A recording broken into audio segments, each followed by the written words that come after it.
Now from it slowly to the high chin cup, then to the mum swung lưng thẳng. Sit in Vajrasana. Then to the high Thailand. Now hit the wow, high the chap thigh, both palm touch together. Thaja to the neon chai ning lane, mat lane. 1, 2, 3, 4, 5, 6. Then now hit the wow, thaja đôi bên.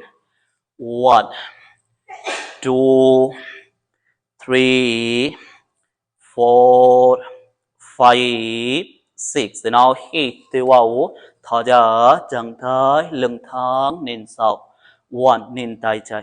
2, 3, 4, 5, 6. Từ từ hai tay lên.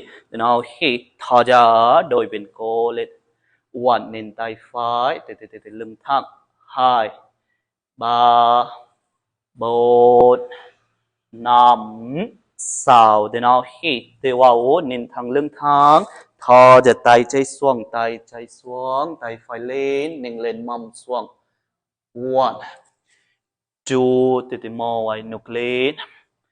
3, 4, 5, 6. Then now hit the wow.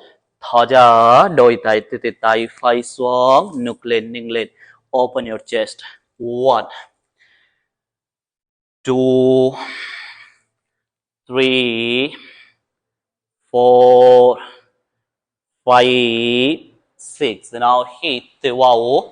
Thở ra gập xuống hai tay thẳng, lưng thẳng. Em bé hít tổ bên thong. Relax here. Child pose. 1, 2, 3, 4, 5, 6. Then now hit the wow. Meow coming forward. Cat pose hai tay xuống, lưng thẳng, nên thẳng meow. Từ lưng thẳng, nên thẳng. Now hit the wow. Đầu lên, nâng lên, mặt lên, mò ngoài. Slowly từ nâng lên, look up. Thở ra đầu xuống, nên xuống sit, bùng hộp bùng. Now hit the wow. Nâng lên, look up. Thở ra từ nên xuống hộp bùng. Now hit the wow. Go lên. Thở ra nên xuống. 2 lần nữa. Now hit the wow. Nâng lên, look up. Thở ra từ nên xuống. 1 lần nữa. Now hit the wow. One more. Thở ra từ nên xuống. Last one. Now hit the wow. Nâng lên, trung quyền từ open your shoulder, look up.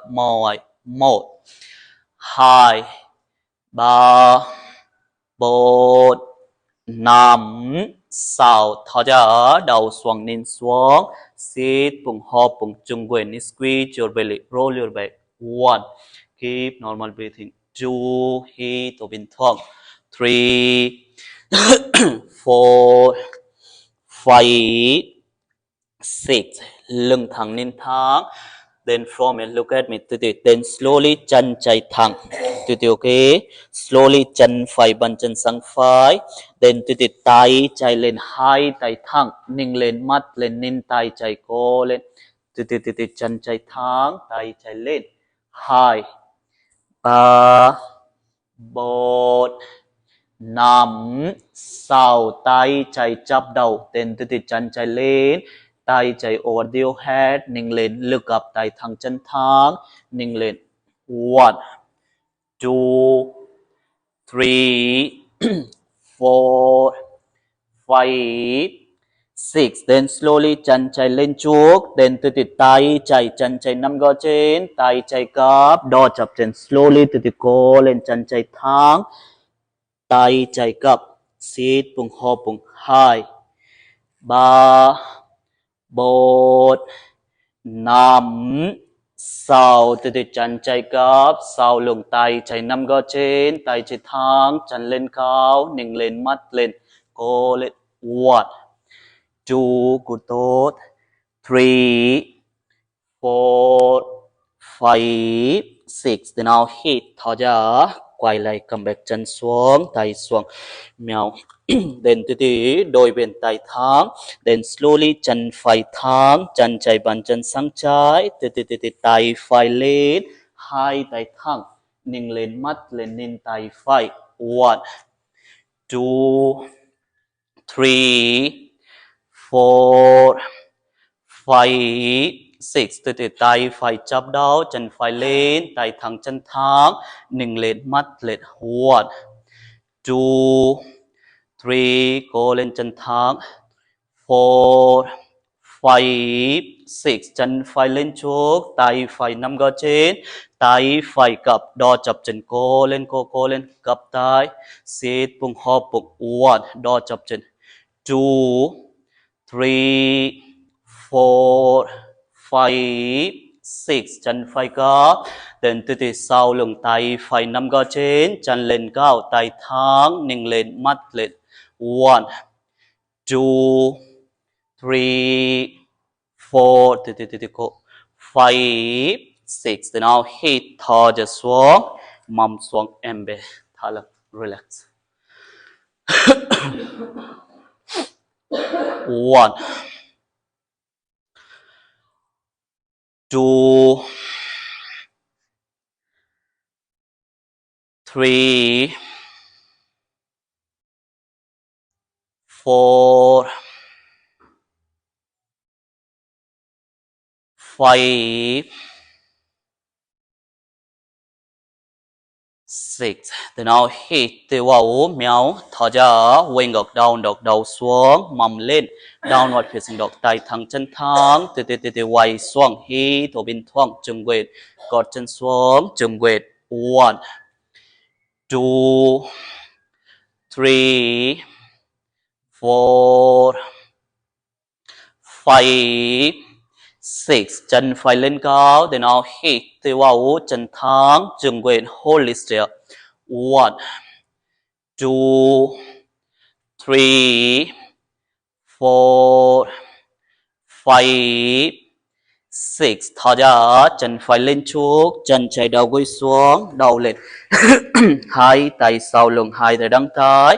Then now hít từ vào, ninh lên mắt lên chừng quệt. 1 2 3 4 5 6. Thở ra, chân phải cắp, từ đầu xuống, nên xoang tay lên chừng quệt. 1 2 3 4 5 6. Từ hai tay xoang nên thẳng. Then now hít từ vào, thở ra chân sau, mầm lên quay ngược. 1 2 3 4 5 6. Một lần nữa, then từ chân trái lên cao, then now hít từ vào, chân thẳng, chừng quệt. 1 2 3 4 5 6. Thở ra, lên trước, chân phải đầu gối xuống, hai tay sau lưng, hai tay đằng trái, từ mâm xuống, ninh lên mắt lên, mâm xuống, cố lên. 1 2, chân lên trước, 3 4 5 6. Thở ra, gập xuống đầu xuống. 1 2 3 4 5 6. Hai tay xuống, chân trái sau, chừng quên mông lên, cô lên, chừng quên, hold it still. 1 2 3 4 5 6. Một lần nữa, chân phải lên cao, then now hít từ vào, chân phải cắp, từ nín chạy, nín chân phải bàn chân quay xuống, push your shoulder down, hai tay thẳng. 1 2 3, cố lên quay xuống. 3 4 5 6.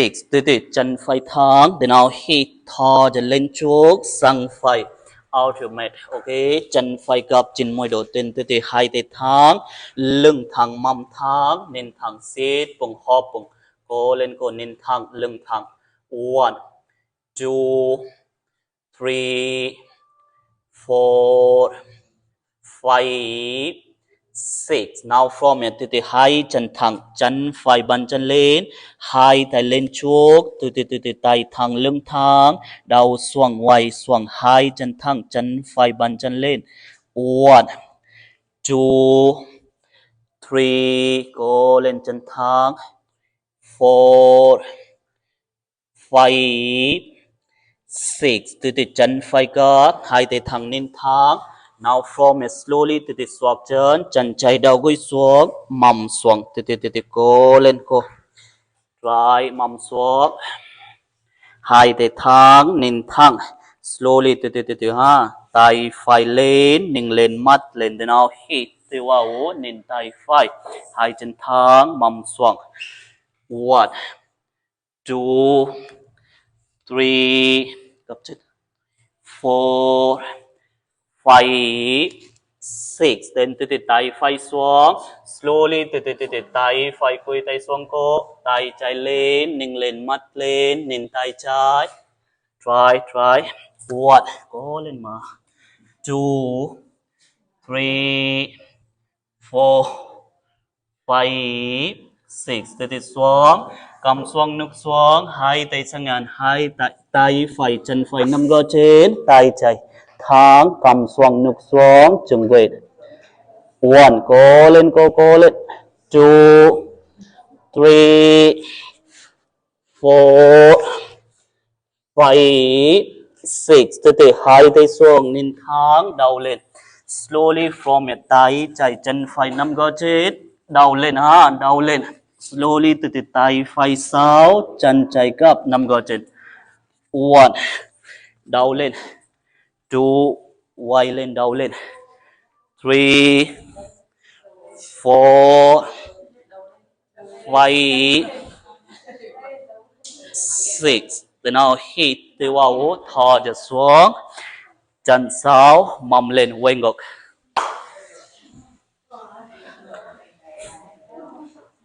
Cố lên. 1 2 3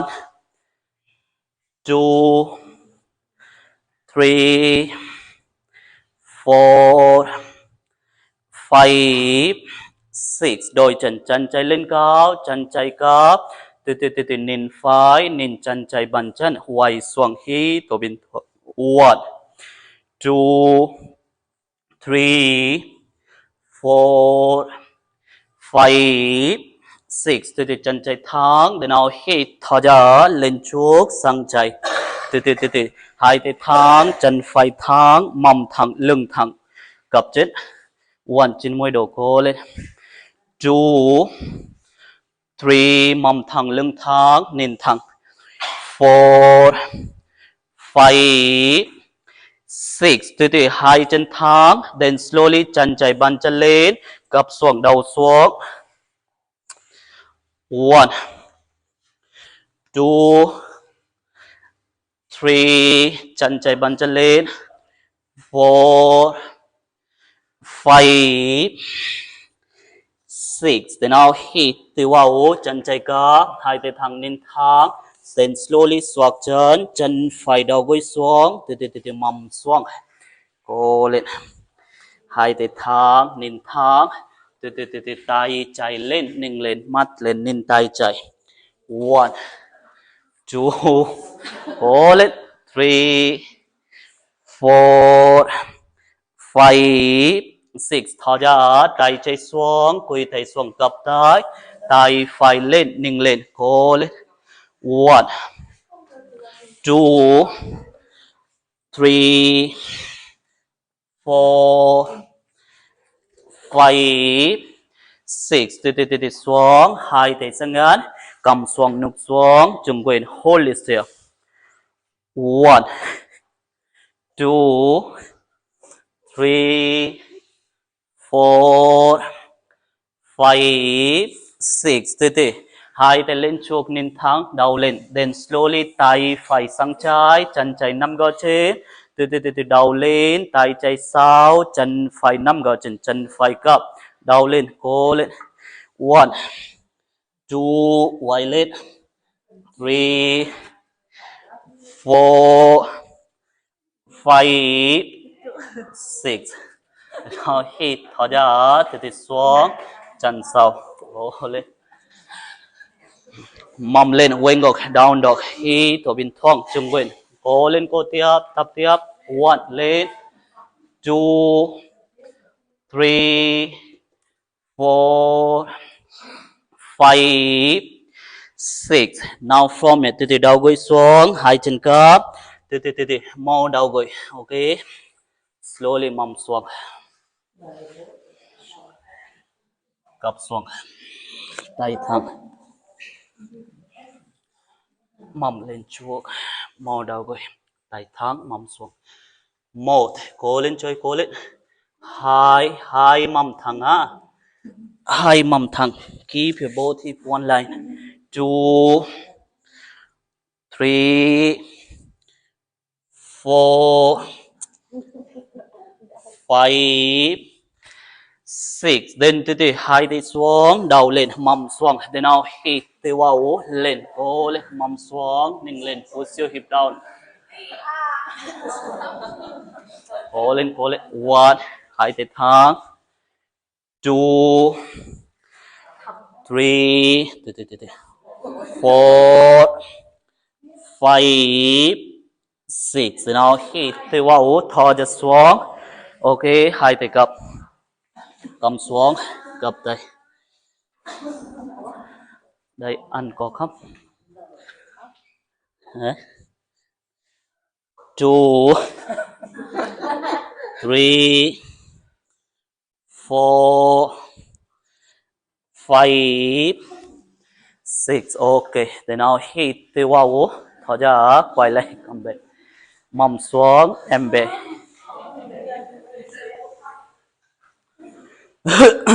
Mầm xuống cô. 1, 2,